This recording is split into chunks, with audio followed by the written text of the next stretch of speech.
عدالت سرگودا کے معاملے پر جو جج کے ساتھ ہوا، عدالتی عملہ تفتیش میں مکمل تعاون کرے اور تفتیشی افسر تفتیش کی ویڈیو ریکارڈ کر کے ہائی کورٹ کو فراہم کرے۔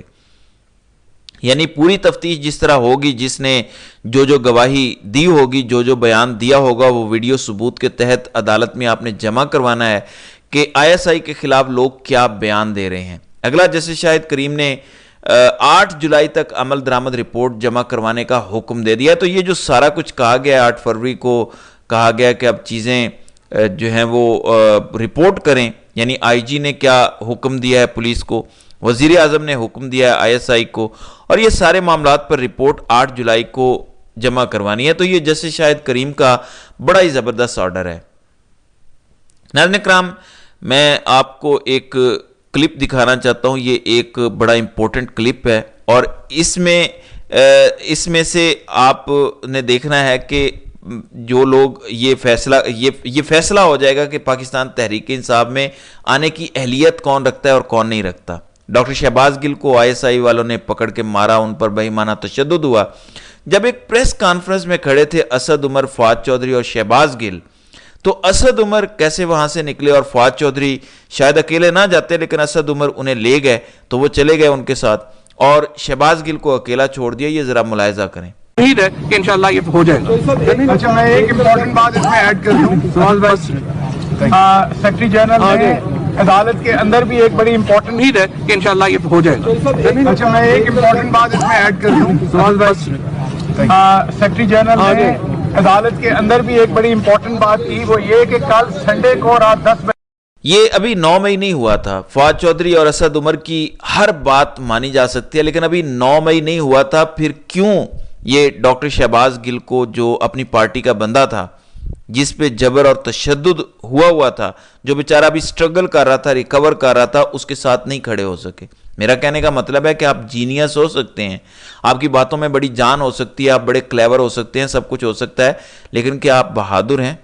یہ ایک سوال رہ گیا ہے، کیونکہ تحریک انصاف جو جنگ لڑ رہی ہے وہ تب تک نہیں جیت سکتی جب تک بہادری نہیں ہوگی۔ یعنی جنگ بزدلوں کے بس کی بات نہیں ہے، میں آپ کو بتا رہا ہوں، بڑی خطرناک جنگ ہے۔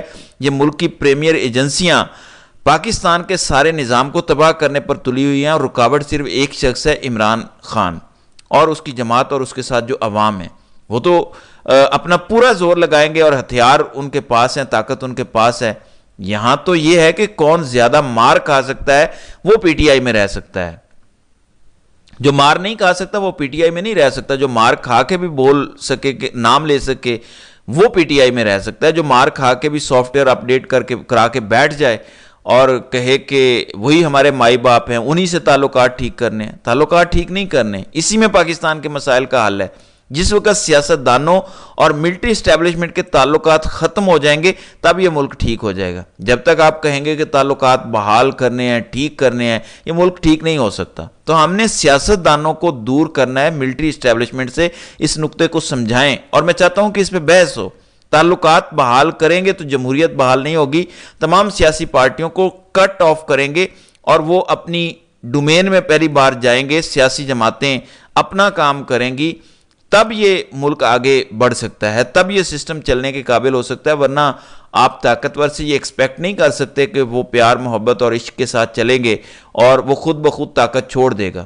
یہ آج تک دنیا کی تاریخ میں نہیں ہوا، اور یہ آئندہ بھی قیامت تک نہیں ہوگا۔